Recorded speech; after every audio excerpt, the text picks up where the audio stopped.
નીચેનામાંથી કઈ પીસીસ સમ ઇલેક્ટ્રોનીય છે? વિદ્યાર્થી મિત્રો અહીંયા આપેલા છે આ તત્વો પીસીસ આપી છે, એમાંથી કઈ પીસીસ છે સમ સરખા ઇલેક્ટ્રોન ધરાવે છે આપણે જણાવવાનું છે.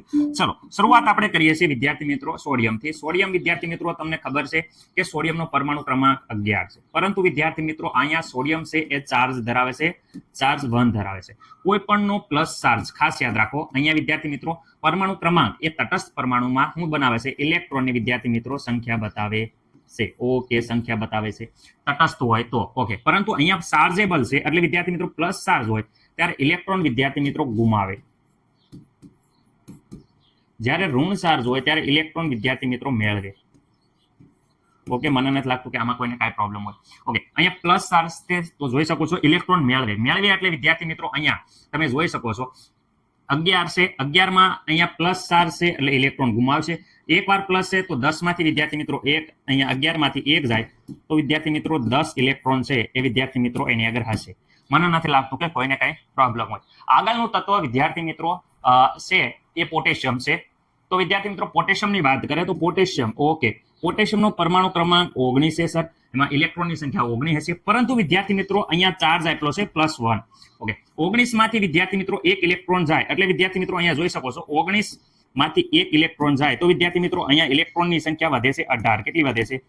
18. ઓકે, મેગ્નેશિયમનો પરમાણુ ક્રમાંક સર 12 છે. સોડિયમ પછી મેગ્નેશિયમ આવે છે, પરમાણુ ક્રમાંક 12 છે તો તટસ્થ હોય ત્યારે 12 હોય, પરંતુ અહીંયા તો વિદ્યાર્થી મિત્રો તમે જોઈ શકો છો ચાર્જેબલ છે.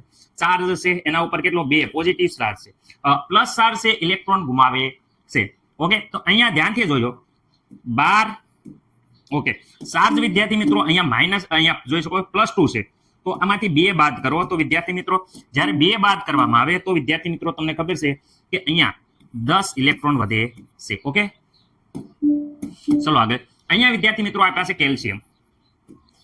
ઓકે, કેલ્શિયમ વિદ્યાર્થી મિત્રો બધાને ખબર જ છે કે કેલ્શિયમ છે એનો પરમાણુ ક્રમાંક વિદ્યાર્થી મિત્રો કેલ્શિયમનો પરમાણુ ક્રમાંક તમને બધાને ખબર છે. કેલ્શિયમનો પરમાણુ ક્રમાંક છે 20.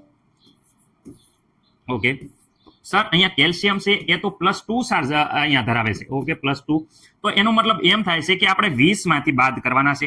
કેટલા બાદ કરવાના છે? જેટલો ચાર્જ હોય 2 ચાર્જ છે તો 2 બાદ કરો. ઓકે, 20 માંથી 2 જાય તો સર અમને ખબર છે કે અહીંયા 18 વધે છે. એનો મતલબ કે 18 ઇલેક્ટ્રોન વિદ્યાર્થી મિત્રો કેમાં હોય છે? કેલ્શિયમ +2 માં. કેલ્શિયમમાં 20 હોય પણ કેલ્શિયમ +2 માં 18 ઇલેક્ટ્રોન હોય છે. સલ્ફરની વાત કરે, સલ્ફર અહીંયા જોઈ શકો છો સલ્ફર હોય એમના તો વિદ્યાર્થી મિત્રો સલ્ફર અને અહીંયા આર્ગોન, ચલો 2 આરવાર લખી જ નાખીએ છીએ. વિદ્યાર્થી મિત્રો સલ્ફર છે એનો પરમાણુ ક્રમાંક વિદ્યાર્થી મિત્રો તમને ખબર છે કે 16 છે. રેડી? પરમાણુ ક્રમાંક ખાસ ન ખબર હોય તો વિદ્યાર્થી મિત્રો અહીંયા જોઈ શકો છો સાઈડમાં મેં બધા જ તત્વોના પરમાણુ ક્રમાંક સાથે પહેલેથી જ વિદ્યાર્થી મિત્રો તમને કહી દઉં છું, કારણ કે આ પરમાણુ ક્રમાંક ખાસ છે એ તમારે યાદ રાખવાના છે. હાઇડ્રોજન થી લઈને કેલ્શિયમ 20 તત્વોના પરમાણુ ક્રમાંક દરેકને આવડવા જોઈએ આ પ્રશ્ન સોલ્વ કરવા માટે. ઓકે, બાકી તો વધારે જરૂર છે. અહીંયા જો સલ્ફરનો વિદ્યાર્થી મિત્રો તમે કહી શકો છો -2 ઇલેક્ટ્રોન મેળવે. જ્યારે માઇનસ હોય ત્યારે મેળવે તો વિદ્યાર્થી મિત્રો અહીંયા ખાસ યાદ રાખજો 16 છે એમાં વિદ્યાર્થી મિત્રો અહીંયા -2 એટલે અહીંયા 2 એડ કરવાના. અહીંયા માઇનસ આવે ત્યારે અહીંયા વિદ્યાર્થી પ્લસ કરવાના, પ્લસ હોય ત્યારે માઇનસ કરવાના. એ ખાસ યાદ રાખવાનું છે. ઓકે, અહીંયા વિદ્યાર્થી મિત્રો 16 માંથી 2 એડ કરીએ તો 18 ઇલેક્ટ્રોન વધે છે. ઓકે, આર્ગોન વિદ્યાર્થી મિત્રો આર્ગોન છે 18. ઓકે, એના ઉપર કંઈ પણ ચાર્જ નથી તો 18 માંથી વિદ્યાર્થી મિત્રો કંઈ પણ વિદ્યાર્થી મિત્રો બાદ કરવાનું કે એડ કરવાનું રહેશે નહીં. તો 18 ના વિદ્યાર્થી મિત્રો 18 તો અહીંયા 18 ઇલેક્ટ્રોન આવે છે. ઓકે સર, અમને આવડી ગયું. ઓકે વિદ્યાર્થી મિત્રો અહીંયા સમ ઇલેક્ટ્રોનીય સ્પીસીસ કીધું છે તો અહીંયા જે પીસીસમાં ખાસ યાદ રાખજો, જે વિદ્યાર્થી મિત્રો ખાસ યાદ રાખવાનું છે જે પીસીસમાં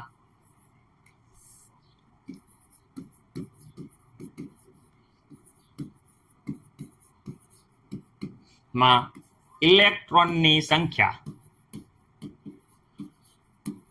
સમાન હોય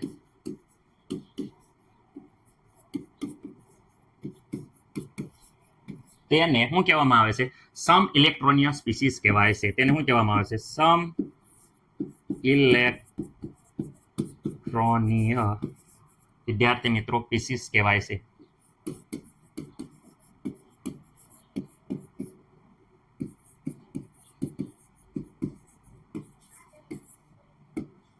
ઓકે, મને નથી લાગતું કે કોઈને પણ આમાં કઈ પ્રોબ્લેમ હોય. જે સ્પીસીસમાં ઇલેક્ટ્રોનની સંખ્યા હોય સમાન હોય તેને સમ ઇલેક્ટ્રોનીય સ્પીસીસ કહેવાય છે. ઓકે, મને નથી લાગતું કે આમાં કોઈને પ્રોબ્લેમ હોય. ઓકે, તો સર આમાં કયા કયા ઇલેક્ટ્રોનના સરખા છે?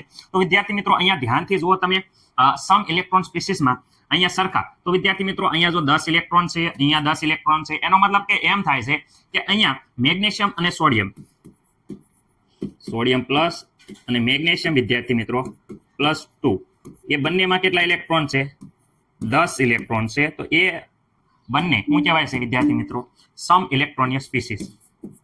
સમ ઇલેક્ટ્રોનિય સ્પીસીસ. ઓકે, અહીંયા આગળ વાત કરે છે. ચલો, ઓકે, આગળ વિદ્યાર્થી મિત્રો બાકીના બધા જોઈ શકો છો 18 એટલે બાકી જે વધ્યા કયા વધ્યા? તો કેલ્શિયમ પ્લસ, પછી વિદ્યાર્થી મિત્રો અહીંયા સોરી પોટેશિયમ પ્લસ, કેલ્શિયમ +2. બોલવામાં થોડુંક આડાવડું થઈ જાય તો જરાક જોઈ લેજો. સલ્ફર -2 અને વિદ્યાર્થી મિત્રો આર્ગોન. આ બધાયમાં જોઈ શકો છો કે ઇલેક્ટ્રોનની જે સંખ્યા છે વિદ્યાર્થી મિત્રો, એ ઇલેક્ટ્રોનની સંખ્યા કેટલી છે? તો આ બધાયમાં ઇલેક્ટ્રોનની સંખ્યા વિદ્યાર્થી મિત્રો 18 છે. તો એનો મતલબ એમ થાય છે વિદ્યાર્થી મિત્રો કે આ છે એ સમ ઇલેક્ટ્રોનિક સ્પીસીસ છે.